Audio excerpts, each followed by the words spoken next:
A day, 4 and 5 a day, running to this one house, running to that one house, getting up 2 or 3 o'clock in the morning to a murder scene, or going to a mother that at the end of her rope don't know what to do, you know, running to the council, running to the mayor's office, just running trying to help people.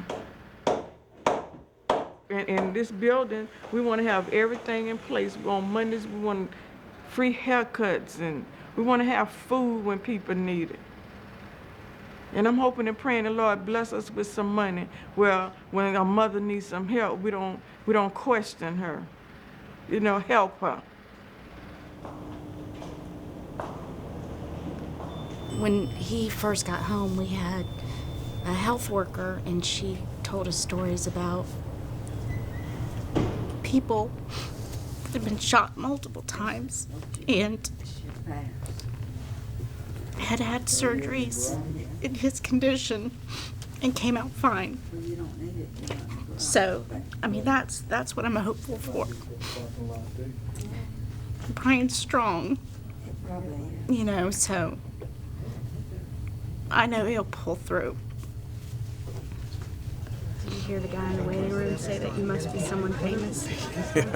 Or someone important? Yeah. You are someone important. That's like a card. It's like a Hallmark. If you weren't, I'd be worried about you. I can't wait for my operation.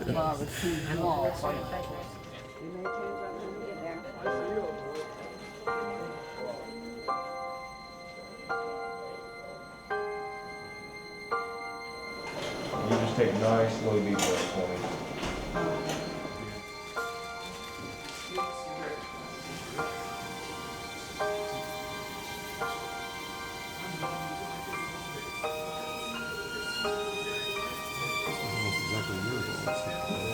He's been operating on a lot of time, so there's a lot of scarring here. It's just a lot of tedious stuff is the main thing.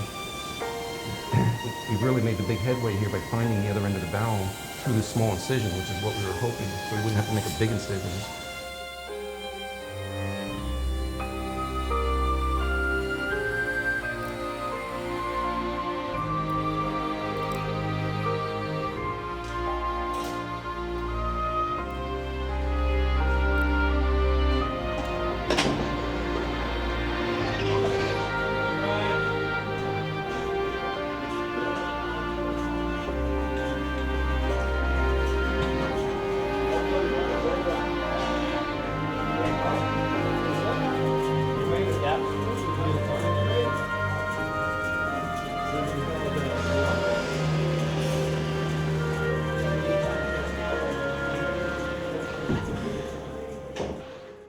Scary, man. It really was scary because you didn't know, what was going on, I mean, it's different when you see somebody coming, but, when somebody sneaks up on you and just, starts shooting, I mean, it was like, man, what's going on?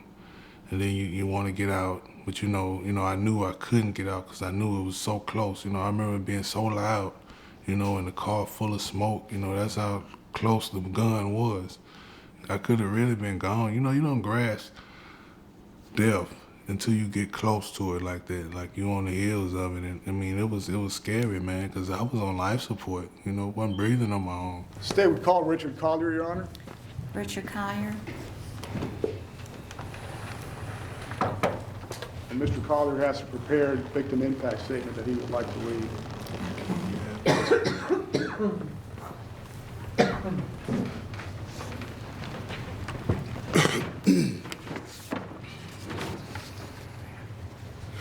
Ms. Duggar can come up. She's the victim advocate.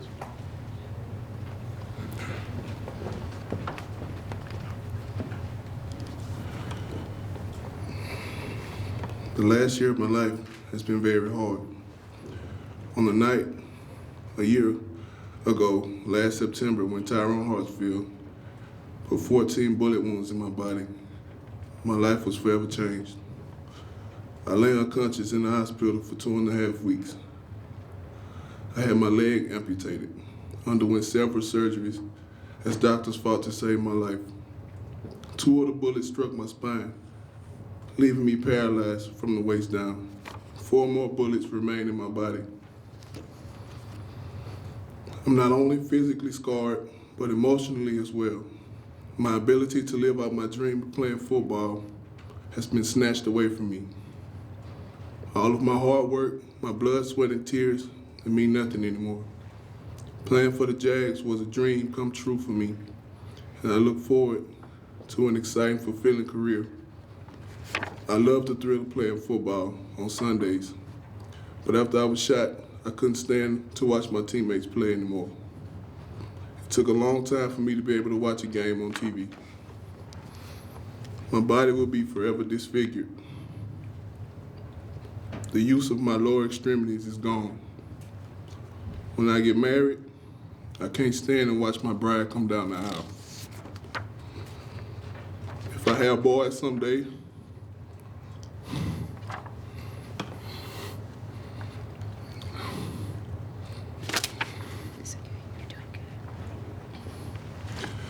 I won't be able to teach them how to play football.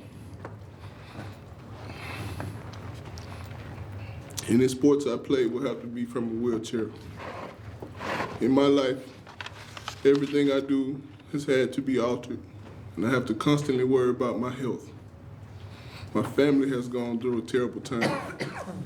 My nephews, who live with me, were probably affected the most.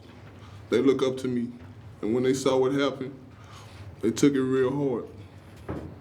My mother had to see her son laying in a hospital bed near death. Until the day I die, my loved ones and I will have scars for what was done to me. What I've had to go through, I would not wish on my worst enemy. I feel nothing on earth can give me the satisfaction I seek for what was done to me. However, I ask that justice be served.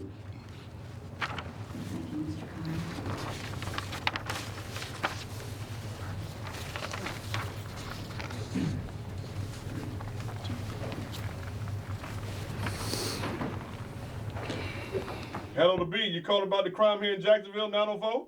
Man, I'm tired of sick of the crime. There's young people killing people. We need to start killing each other. We need to be a family. Black people, I don't care who you black, white, Caucasian, everybody. We need to stick together, start killing each other, man. It's especially the young people. I see what mom be telling me, Jerome, stay in the house, because every day somebody die, every day. So what areas that you think that are like really high crime areas here in Jacksonville? The north side, the west side, east side. Give me some specifics, like, you know, like what? Picketville, Sutel, Moncrief? And where else? Moncrief, Merida, 45th, Lackawanna, Sweetwater, Riverside. It's just like a whole bunch of them. Too many to name. Right. And what do you think we need to do to clean this up? Well, y'all need to get the guns off the street, but still y'all can't do that. Oh, Jesus. Y'all even know how to play. I know how to play sorry. Me too. The crime rate that we have in this community, the crime rate that exists in other communities and other cities in this country, are the symptom. They are a symptom of poverty. And I think if we can keep that clear in our minds, that what we need to be dealing with, of course crime has to be dealt with, but to end the crime over a long period of time, what we have to do is deal with the issues of poverty.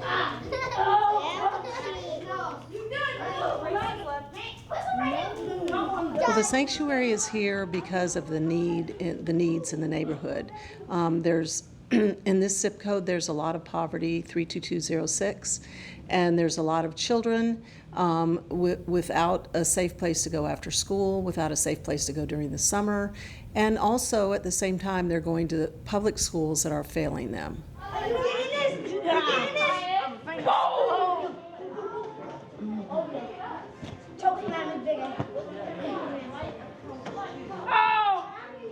The parents are struggling and doing the best that they can to put a roof over the family's head and have enough food on the table.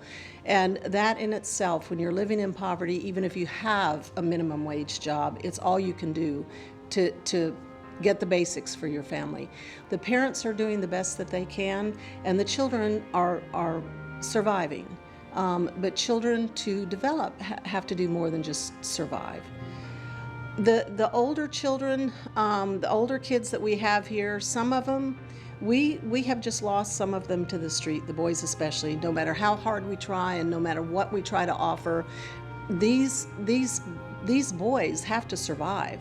Some of them have to provide food and pay the rent for their families and for their younger siblings.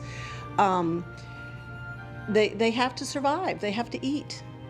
And so we have lost some of them, and it just breaks our hearts. See, they do that Crown the because king. not me. Crown the king for you. Put it back. Crown the king. I can't sit out there and smoke my cigarette without wondering when somebody gonna come up throw a gun on me. I say ring it. For what? I say ring it. For what? What you talking? You're an African talker. Child come home 2nd and 3rd grade, 4th grade, and expect help from the parent, can't get any help. Hey, that's all it takes to get behind in those grades, which is the foundation. Then from that point on, unless they catch up some kind of way or something happen, they're behind forever. When they come out in the real world and they go to apply for that job and they give them that test to take, they give you that test and now you can't do the test, you can't get a job with a dern. So what end up happening is, if you don't get you another job and you want things, you ease over to the dark side. Come on, let's go. I gotta get one. Yeah, give me that one. Anything else you want? That's Want good. anything else? That's good. Okay. A lot of these young people are hungry. Ain't no jobs. So they think they go out there and sell drugs. Drugs lead to killing and sex and, you know what I'm saying? A lot of young people I talk to right around here want jobs. But they don't have the education to do the job.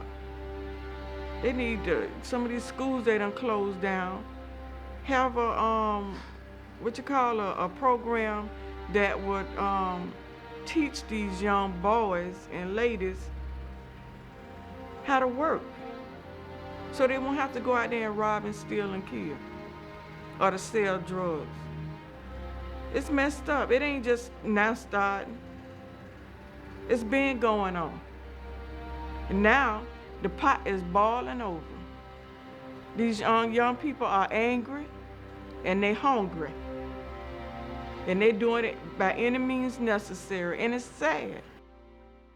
Growing up, my self-esteem was low, and kids would pick at me. Kids would pick at me for failing the 8th grade more than twice.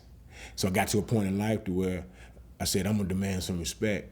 And I started just hitting people in the mouth and carrying guns to demand respect. Carrying guns kind of like gave me a sense of power, sense of authority. I can kind of do it how I want to do it because I recognize immediately what a gun will do to a person. It'll make them back up. And so after being kicked out of school for carrying a gun, I hit the streets full force. I ran dope, I violated women, I disrespected the law.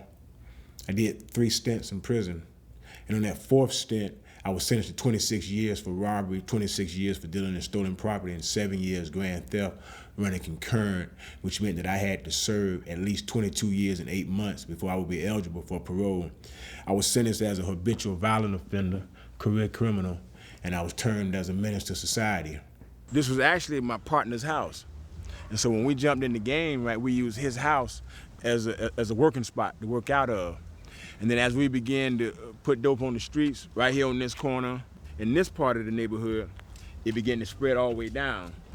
And we didn't realize at the time that we were doing this, that we were destroying this community.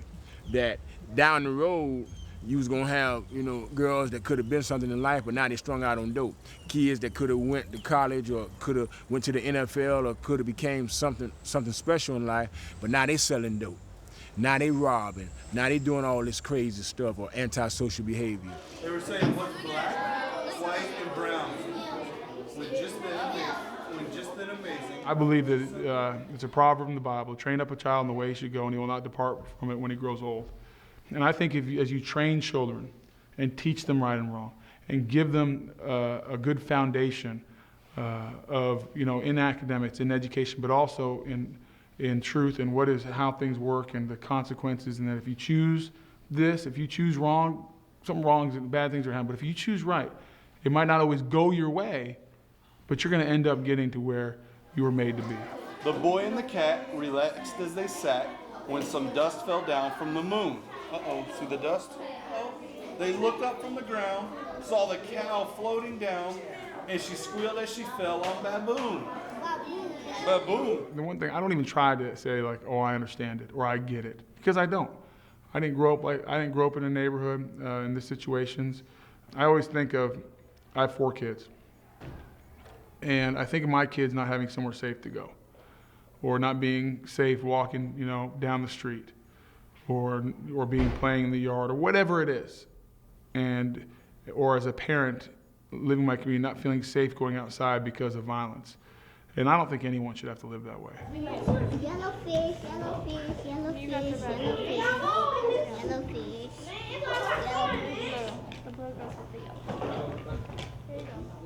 We are the government, the people are the government. The government kind of collectively takes our money through taxes, and then we decide to a certain extent through whom we elect how that money is spent. So I think government, being the people, government needs to deal with these social problems. To educate a child is not rocket science, but it takes money. And for some children, it takes more money than for others. For a disabled child, it costs more money to educate that child. Well, I think for a socially disabled child or an economically disadvantaged child, we need to recognize that it might take more money to educate those children in the proper way. And that if we want to benefit from that, we should do it. We should put our money there. If we want to put our money in the prison system and incarcerate people and keep on doing that as we have been doing for decades now, and the crime rate has not gone down, then we can do that too.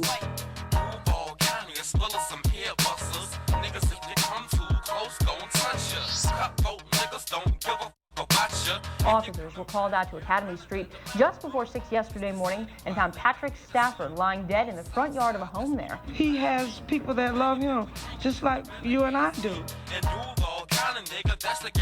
2 more shootings and a stabbing earlier today. We continue now with our team coverage on today's violence.